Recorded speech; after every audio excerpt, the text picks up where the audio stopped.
Hello dear students, I am your lecturer Kamal Kiran.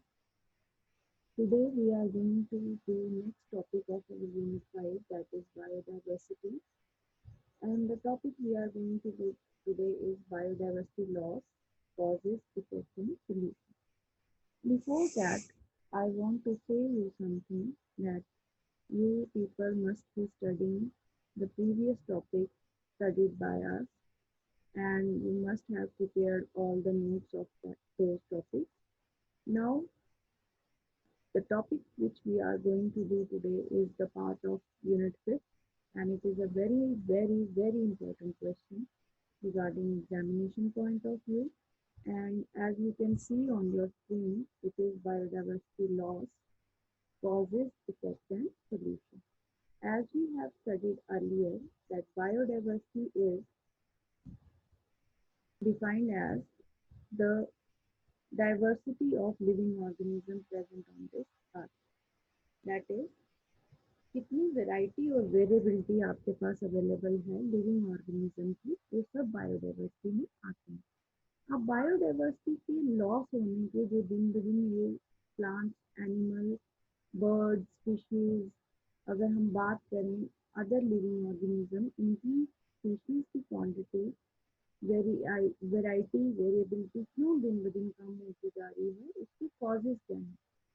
Causes है, सबसे पहले है drought, flood, wildfires, earthquake, depletion in food chain, degree of specialization, destruction of habitat, excessive pollution, overconsumption, climate change, hunting, overexploitation, conflicts and wars और invasive species. ये सब इसके causes हैं जो कि आप पढ़ोगे। इफेक्ट्स इसके जो टेबुलर फॉर्म में मैंने बताए हैं, जिससे आपको बिल्कुल क्लियर हो जाएगा कि कॉजेज, इफेक्ट और इसके सोल्यूशन क्या है। अब बायोडाइवर्सिटी का जब लॉस हो जाता है तो इफेक्ट क्या होता है? सबसे पहले इकोलॉजिकल इफेक्ट है, स्प्रेड ऑफ डिजीज है, loss of livelihood for locals है, लॉस ऑफ रिक्रिएशनल स्पेस है, society effect, effect on food production and economic effect. ये टेबुलर फॉर्म में मैंने आपको इसीलिए दिया है ताकि अगर ये पॉइंट्स भी आप लर्न कर लेते हैं तो बीच में जो मेन पॉइंट्स आपने लर्न कर लिए, बीच का मैटर आप खुद लिख सकते हैं। जैसे मैंने आपको बताया, ड्रॉट एक इम्पॉर्टेंट कॉज है जिसकी वजह से बायोडाइवर्सिटी का लॉस होता है। ड्रॉट, जिसको हम हिंदी में सूखा बोलते हैं, कब पड़ता है? जब बारिशें नहीं होती। तो ड्रॉट जब पड़ेगा, नेचुरली पानी की कमी आएगी, उसके साथ बहुत सारे स्पीशीज जो है एक्सटिंक्ट हो जाएंगे, आपकी अर्थ ड्राई हो जाएगी, वेजिटेशन ग्रो नहीं करेगी, तो इसके साथ बायोडाइवर्सिटी लॉस पूरा हुआ। अब फ्लड्स है, दैट मीन्स, फ्लड मीन्स आपका बाढ़ आती है। जब बहुत ज़्यादा बारिशें कॉन्टिन्यूसली काफ़ी दिनों तक चलती हैं तो बाढ़ आ जाती है। अब बाढ़ आने की वजह से भी बहुत सारी स्पीशीज बह जाती हैं, मर जाती हैं, डूब जाती हैं, तो उसकी वजह से बायोडाइवर्सिटी लॉस होता है। वाइल्ड फायर्स हैं, वाइल्ड फायर्स जो हैं, आपकी जंगल की आग जो है, दो कारणों से लगती है, एक नेचुरल कॉज है और एक मैन मेड कॉज है। मैन खुद फायर लगाते हैं ताकि अगली बार घास जो है अच्छा ग्रो करे, वेजिटेशन अच्छी ग्रो करे। इसकी वजह से बहुत सारी स्पीशीज जो हैं वो मर जाती हैं, लॉस होता है। अर्थक्वेक्स हैं, शेकिंग ऑफ अर्थ, कभी इंटेंसिटी अर्थक्वेक की बहुत ज़्यादा हो जिसमें आपका जो है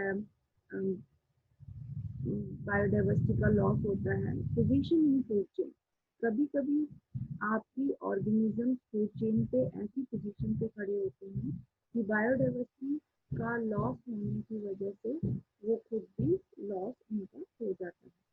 डिस्ट्रक्शन ऑफ हैबिटेट, हैबिटेट वो प्लेस है जहाँ पे ऑर्गेनिज्म का लिविंग प्लेस है, आप जब उसको डिस्ट्रॉय करते हो, जैसे जंगल आपने डिस्ट्रॉय करते हो, बहुत सारे ऑर्गेनिजम्स का हैबिटेट है, तो उसकी वजह से आपकी बायोडाइवर्सिटी भी लॉस हो जाती है। एक्सेसिव पोल्यूशन है, पोल्यूशन की वजह से बहुत सारे प्लांट्स, एनिमल, फिशेज की स्पीशीज, आपकी बायोटिक ऑर्गेनिज्म जो है वो खत्म हो रहे हैं, एक्वाटिक ऑर्गेनिज्म खत्म हो रहे हैं।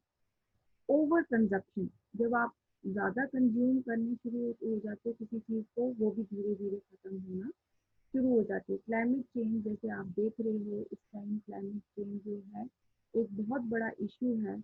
ग्लोबल वार्मिंग हमारे सामने एक बहुत बड़ा इशू है एनवायरमेंटल चेंज में, जिसकी वजह से बहुत सारी स्पीशीज आपकी पोचिंग भी बोलते हैं, इलीगल हंटिंग की वजह से भी आपके स्पीशीज जो हैं वो खत्म हो रहे हैं।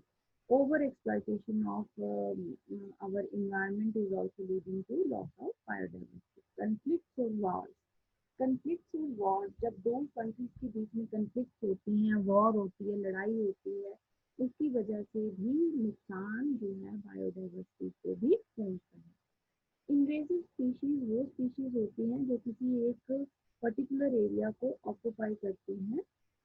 जैसे आप कहते हो मिलिटेंट्स ने जो है इन्वेजन किया किसी एरिया में, मतलब जबरदस्ती के साथ, तो वो नुकसान पहुंचाते हैं। उसी तरह से जब स्पीशीज भी बाहर से आकर किसी एक लोकल एरिया में आ जाती हैं, ऑक्यूपाई कर लेती हैं उसको, तो आपकी जो लोकल स्पीशीज हैं वो धीरे धीरे खत्म हो जाती हैं।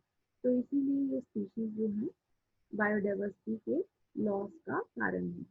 तो ये सब आपके कॉजेज में आते हैं। देन आते हैं आपके इफेक्ट्स। इफेक्ट्स में आपका सबसे पहला जो इफेक्ट है, देखिए आपके सामने पहला, जैसे हमने इधर डिस्कस किया है, वाई इज बायोडाइवर्सिटी इम्पोर्टेंट। कभी कभी एग्जाम में क्वेश्चन ऐसे भी आता है कि बायोडाइवर्सिटी इम्पोर्टेंट क्यों है, क्यों इसके लॉस के लिए हम इतना ज़्यादा जो है ध्यान दे रहे हैं कि बायोडाइवर्सिटी के लॉस होने से इन्वायरमेंट पूरी तरह खत्म हो जाएगा, हमारा प्लेनेट खत्म हो जाएगी।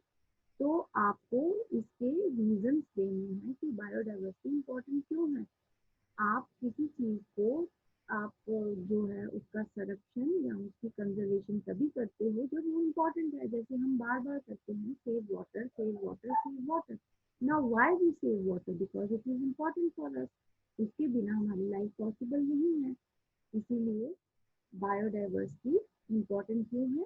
क्योंकि ये सपोर्ट करती है a variety of plant species. Second, it is important for ecological balance. Third, it is the fresh water resources. Nutrient storage है इसमें, सभी तरह का न्यूट्रिएंट, चाहे एनिमल न्यूट्रिएंट्स की बात करें, प्लांट न्यूट्रिएंट्स की बात करें, सब तरह का न्यूट्रिएंट्स आपको बायोडाइवर्सिटी ही देती है। सॉइल फॉर्मेशन के लिए इम्पोर्टेंट है, ब्रेकिंग डाउन ऑफ पॉल्यूटेंट्स के लिए इम्पोर्टेंट है, फूड का एक बहुत बड़ा रिसोर्स है आपकी बायोडाइवर्सिटी, क्लाइमेटिक स्टेबिलिटी के लिए इम्पोर्टेंट है, sustain recreational areas. Recreational areas वो एरियाज हैं जहाँ आप जैसे पिकनिक बनाने के लिए, रिक्रिएशन के लिए आप किसी घूमने के लिए किसी एरियाज में जाते हैं, तो वो भी तभी अच्छे लगेंगे आपको अगर बायोडाइवर्सिटी वहाँ पर होगी। अगर सूखे होंगे, कोई प्लांट, कोई एनिमल आपको नहीं दिखेगा, कोई बर्ड नहीं दिखेगा, तो नेचुरली आपको उस जगह पे जाने का मजा नहीं आएगा। तो सोर्सेज ऑफ ड्रग्स, बहुत सारी दवाइयाँ आपको बायोडाइवर्सिटी से मिलती हैं। और नीचे ये पॉइंट्स मैंने पूरे प्रॉपरली एक्सप्लेन किए हुए हैं, आपको यहाँ से इनके नोट्स जो हैं वो मिल जाएंगे। नाउ नेक्स्ट जो अभी मैंने ऊपर डिस्कस किए causes of loss of biodiversity, वो भी आपको पूरे एक्सप्लेन करके दिए हैं, जो आपने इसमें से नोट्स बनाने हैं। नेक्स्ट आपका जो आता है वो आता है इसमें इफेक्ट ऑफ बायोडाइवर्सिटी लॉस। पहला इफेक्ट जैसे आपको स्क्रीन पे दिख रहा है वो है ecological effect. Loss of biodiversity है severe ecological effect since our planet has a natural system and species depend on each other। तो बहुत सारी स्पीशीज एक दूसरे पर डिपेंड करती हैं, क्योंकि आपको पता है फूड चेन क्या है, the chain of eating and being eaten. तो फूड चेन को अगर देखा जाए तो इससे हमें पता चलता है कि एक ऑर्गेनिज्म दूसरे के साथ जुड़ा हुआ है खाने के लिए। Now predator species which lose their prey will also be in danger of extinction। अगर उनको प्रे खाने के लिए नहीं मिलता है तो नेचुरली वो धीरे धीरे एक्सटिंक्ट हो जाएंगे। सेकेंड है स्प्रेड ऑफ डिजीजेस, बहुत सारी ऐसी डिजीजेस फैलेंगी बायोडाइवर्सिटी लॉस से जिसका जिनको रोका नहीं जा सकता। Loss of livelihood for locals, अब बहुत सारे लोकल लोग जो हैं उनका क्या काम है, उनका काम है कि वो कैटल्स रेज करते हैं, क्रॉप उगाते हैं, जो आपका पाउडर उगाते हैं उसको बेचते हैं, उनसे उनकी लकड़ियाँ इकट्ठी करते हैं, पाउडर और जो ये फूल वुड के लिए लकड़ी जो है उगाते और बेचते हैं। तो उनका लॉस ऑफ बायोडाइवर्सिटी होने से उनका जो लाइवलीहुड चला जाएगा। Loss of recreational space. अभी जैसे मैंने बात की कि हम जो है पिकनिक मनाने जाते हैं, घूमने जाते हैं रिलैक्स होने के लिए अपनी डे टू डे लाइफ की जो बिजीनेस है उससे। तो जब बायोडाइवर्सिटी ही लॉस हो जाएगी तो हमारे पास कोई भी रिक्रिएशनल स्पेस नहीं बचेगी। जैसे हम लोग पहले जो है हाई हिली एरियाज में जाते थे, जितनी ठंडक वहाँ की आबो हवा लेने के लिए, रिलैक्स करने के लिए छुट्टियों में, लेकिन आजकल वैसा देखा नहीं जा रहा, क्योंकि उन एरिया की ब्यूटी दिन ब दिन खत्म होती जा रही है, पेड़ काटे जा रहे हैं वहाँ पर, वहाँ भी वैसा ही क्लाइमेटिक चेंज हो रहा है, जिसकी वजह से आपको रिक्रिएशनल स्पेस की आने वाले समय में कमी हो जाएगी। Society effect. There is also adverse effect on our society from loss of biodiversity.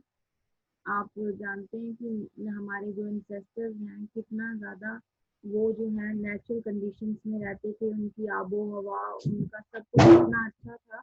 और लेकिन आजकल जो है हम सोसाइटी जो है इन सब चीज़ों को मिस कर रही है। Effect on food production. Food production भी लॉस ऑफ बायोडाइवर्सिटी के कारण दिन ब दिन खत्म हो जाएगी। इकोनॉमिक इफेक्ट्स हैं, आपका जो है क्रॉप यील्ड कम होने की वजह से, जब आपकी बायोडाइवर्सिटी का लॉस होगा तो क्रॉप यील्ड कम होगी, नेचुरली हमारी जीडीपी कोलैप्स कर जाएगी और सूखा पड़ेगा। अब सोल्यूशन क्या है? सोल्यूशन बायोडाइवर्सिटी को कंट्रोल करने के लिए आपका जो है फर्स्ट है government restriction and policy. Government को ऐसी पॉलिसीज बनानी पड़ेंगी, रिस्ट्रिक्शन, जैसे अभी आपको पता है लॉस बने हैं, फॉरेस्ट एक्ट है, बायोडाइवर्सिटी कंजर्वेशन एक्ट है। इन सब लॉ को, पॉलिसीज को बनाना पड़ेगा और उनको स्ट्रिक्टली इम्प्लीमेंट करना पड़ेगा। सेकेंड है एजुकेशन। एजुकेट करके हम लोगों को बायोडाइवर्सिटी का यूज और उसके इफेक्ट, लॉस से होने वाले इम्पैक्ट बता सकते हैं, जिसकी वजह से हम बायोडाइवर्सिटी के लॉस को रोक सकते हैं।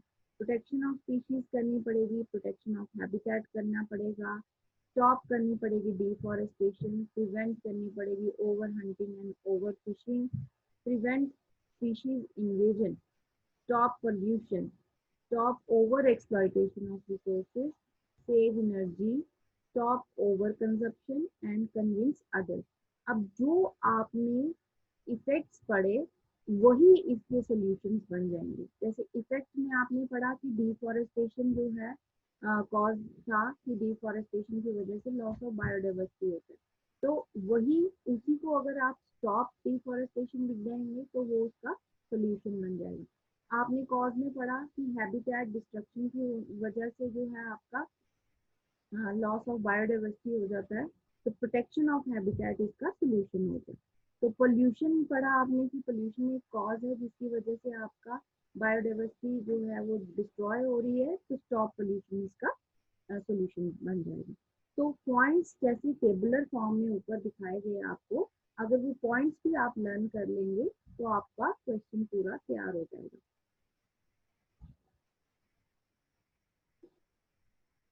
Prevent overhunting and fishing, stop pollution, stop overexploitation of resources, save energy। Energy save करेंगे तो ये भी कंट्रीब्यूट कर, क्योंकि आपको पता है कि हाइड्रो इलेक्ट्रिक पावर स्टेशन जो है वो पानी से चलते हैं, और पानी हमारा एक ऐसा रिसोर्स है जो दिन ब दिन घटता जा रहा है। तो जब आप नेचुरली एनर्जी को सेव करेंगे तो वो डायरेक्टली इनडायरेक्टली आपके पानी के रिसोर्सेज को सेव करेगा। ओवर कंजप्शन को रोकना है, जितना आपको कंज्यूम करने, जैसे हम बात करते हैं कि don't waste food, don't waste food, उतना ही लीजिए जितना आप कंज्यूम कर सकते हैं, तो उससे हम फूड की वेस्टेज को रोकते हैं। इसी तरह से आपने सभी तरह की वेस्टेज को रोकना है बाय स्टॉपिंग ओवर कंजप्शन। जितनी जरूरत है उतना कंज्यूम कीजिए, लॉस मत कीजिए। Convince others. कन्विंसिंग अदर्स या जिसको आप बोलते हैं क्रिएटिंग अवेयरनेस अमंग अदर, बहुत इंपॉर्टेंट सॉल्यूशन है जिसकी वजह से हम सभी प्रॉब्लम्स को खत्म कर सकते हैं। तो आपने आज जो है बायोडाइवर्सिटी के लॉस को पढ़ा। ये किस, पहले तो सबसे पहले पढ़ा बायोडाइवर्सिटी क्यों इम्पोर्टेंट है, क्या यूजेस हैं, उसके कॉजेज क्या हैं बायोडाइवर्सिटी के लॉस होने के, इफेक्ट्स क्या हैं, और कौन से सॉल्यूशन हैं जिनकी वजह से हम बायोडाइवर्सिटी के लॉस को कम कर सकते हैं। तो डियर चिल्ड्रन, ये आपका एक इम्पॉर्टेंट टॉपिक था, biodiversity loss, causes and impacts. I hope आपको समझ आया होगा। ये नोट्स जो हैं आपके सामने यहाँ पूरे स्क्रीन पे दिए गए हैं, आप इनको पढ़ोगे। ये टेबल बाय हार्ट अगर आपने लर्न कर लिया, ये जो टेबल आपके सामने अभी दिख रहा है, कॉजेज, इफेक्ट्स एंड सोल्यूशन, अगर आप ये टेबल भी लर्न कर लेंगे तो आपकी सारी जो क्वेश्चन है पूरा इससे कवर हो जाएगा। तो इसलिए अब मैं उम्मीद करती हूँ कि आप सब घर में पढ़ रहे होंगे। Be safe, be inside your home, जो आपको बताई गई हैं, social distancing, hand washing, use of mask, personal hygiene, इन सब चीज़ों को फॉलो कीजिए और जो ये जो बीमारी हमारे सामने है इससे लड़ सकते हैं हम तभी जब हम ये सब प्रिकॉशंस लें। Hope you all are safe at your home.